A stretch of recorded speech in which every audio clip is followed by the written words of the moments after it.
Hoy celebramos la solemnidad de la Santísima Trinidad, un día en el que recordamos una de las verdades esenciales de nuestra fe que llevan a la plenitud la revelación hecha por Jesucristo. Ya sabíamos desde Abraham que Dios es uno, que hay un solo Dios y no muchos dioses como creían los paganos. Después aprendimos, nos enseñó Jesús, que Él mismo era Dios, pero que tenía la misma naturaleza del Padre, siendo personas distintas. La plenitud de la revelación viene cuando el Señor revela la existencia de una tercera persona. Y eso hace que exista la Trinidad. Esa tercera persona es el Espíritu Santo. Tres personas distintas, un solo Dios verdadero. Esto, que es una fórmula de fe, que es una definición, es sin embargo algo que encierra unas lecciones prácticas inmensas. Primero, porque el Señor nos ha dicho que tenemos que vivir en la tierra como en el cielo. Es una parte de la oración del Padre Nuestro. Por lo tanto, a nosotros que vivimos en la tierra nos interesa mucho conocer cómo se vive en el cielo. Cómo se vive, cómo se vivirá, cómo se vive en el cielo. Yo tengo que imitar a Dios. El hombre, no lo olvidemos, es una de las enseñanzas del Génesis, está hecho a imagen y semejanza de Dios. Por tanto, yo tengo que imitar a Dios. A mí me interesa, para ser verdadero hombre, me interesa conocer quién es Dios, porque tengo que imitarle. Si no imito a Dios, no seré plenamente un hombre, auténtico hombre, un hombre que llega a su plenitud. Tengo que imitar a Dios. No voy a ser Dios, no tengo ganas de ser Dios, pero tengo que parecerme a Dios. Sed perfectos como vuestro Padre Celestial es perfecto. Bien, Jesús nos revela la intimidad de Dios. ¿Quién es Dios? Y nos dice que Dios es uno y que Dios son tres personas distintas. Por tanto, yo tengo que imitar a Dios trabajando por la unidad y respetando las legítimas diferencias. Esta es la gran enseñanza del dogma de la Santísima Trinidad. La unidad es un valor, pero también hay que respetar las diferencias cuando estas diferencias son legítimas. La unidad no significa uniformidad, pero la unidad, desde luego, no tiene nada que ver con el caos, con la anarquía. Es necesaria la unidad, porque es la primera nota de Dios. Dios es uno, un solo Dios, y es lo primero que Dios reveló a Abraham, y nuestra religión arranca de ahí. Es lo que llamamos el Antiguo Testamento, que fue completada y llevada a su plenitud por Jesucristo, Nuevo Testamento. Pero no olvidamos de ningún modo todo aquello que fue revelado no solamente en Abraham, sino a partir de ese momento, incluidos, por ejemplo, los profetas. Por tanto, primero que tenemos que imitar, y en este orden, la unidad de Dios, trabajar por la unidad en la familia. Para trabajar por la unidad en la familia, a veces hay que pagar un precio, y no siempre es un precio barato, a veces es un precio caro. Porque la unidad cuesta, la unidad también implica sacrificio, la unidad implica ceder, la unidad implica aceptar a las personas como son.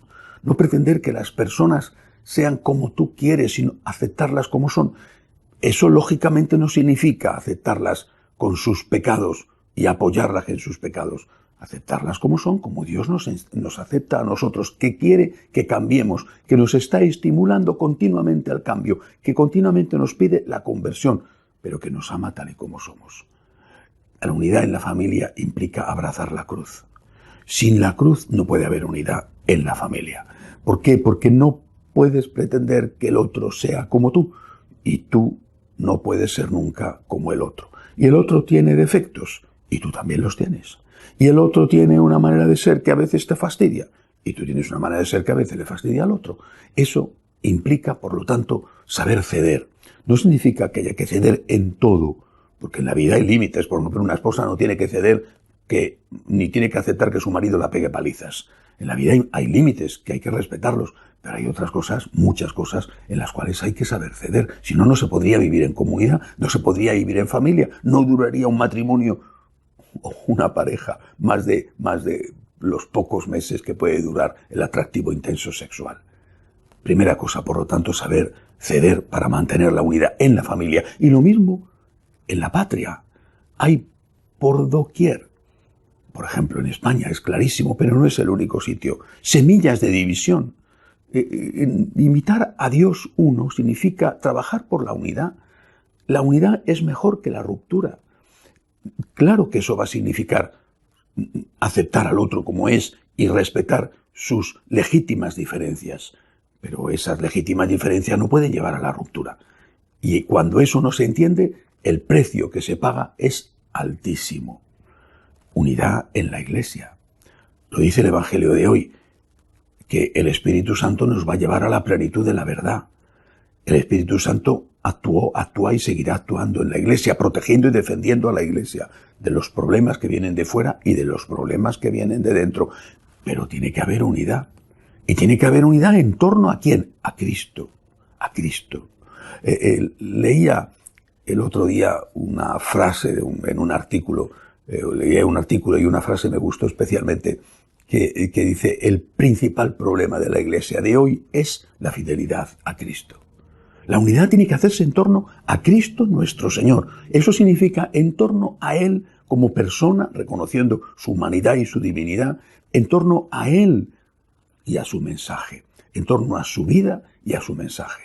Si nosotros no estamos unidos en torno a Cristo, entonces las diferencias entre nosotros serán abismales. A mí me parece que, a ti te parece que, según yo creo, esto es pecado. Según yo creo, esto no es pecado. Esto, pues la gente lo acepta. ¿Por qué no lo voy a aceptar yo?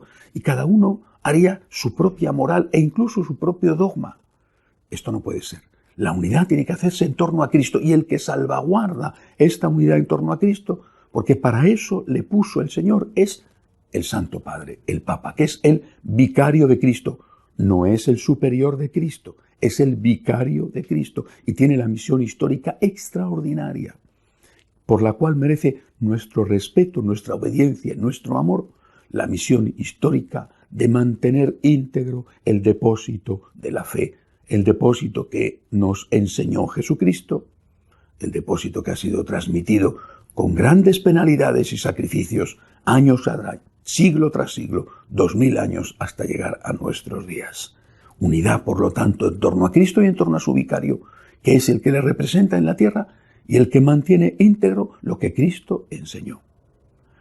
Cuando se oyen otras voces del a mí me parece que, o de tal teólogo, o incluso de tal obispo, o hasta de tal cardenal, o de tal cura en una parroquia, bueno, pues son cosas que tenemos que dejar pasar, porque no podemos dejar pasar en el sentido de que no tenemos que seguir, porque no podemos estar siguiendo todo viento de doctrina, como decía San Pablo. La unidad se hace en torno a Cristo, en torno a su vicario, que es fiel a Jesucristo, y que fiel a Jesucristo mantiene íntegro, sin quitar nada, el depósito de la fe. Pero este es un aspecto, la unidad, y viene el otro aspecto, la Trinidad, es decir, la diferencia, la legítima diferencia, que hay que respetar. Ya lo he dicho antes, cuando hablo de la unidad en la familia o de la unidad en la patria, no puedes pretender que el otro se despersonalice. Es como es. Dale gracias a Dios porque es distinto, porque es una riqueza para ti. Habrá cosas que te incomoden, sí, habrá cosas que te gustaría que no tuviera y tendrás que ayudarle a que se corrija, lo mismo que él tendrá que ayudarte a ti a mejorar. Pero esas diferencias también son un don y son una riqueza y tiene derecho a tenerlas. El marido tiene derecho a ser un hombre, debe ser un hombre, y la mujer tiene derecho a ser una mujer, debe ser una mujer. Y un hijo de 15 años es un adolescente. Podrá ser difícil a veces, o muchas veces podrá ser difícil. Es un adolescente. Tienes que quererle, ayudarle para que salga de su adolescencia y llegue a la madurez, pero tienes que quererle como es. Y el anciano, el abuelito, pues es un anciano. Pues claro, ya chochea, ya no se acuerda de las cosas bien, ya no es ágil, hay que hacerle cosas, pero es un don para ti, es un sacrificio, es un don para ti, tiene derecho a ser un anciano. No puedes decir, es que tienes que correr ahora como si tuvieras 20 años, porque no tiene 20 años. Por lo tanto, así en la tierra como en el cielo.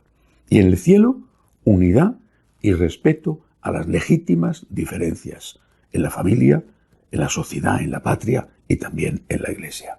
Que así sea.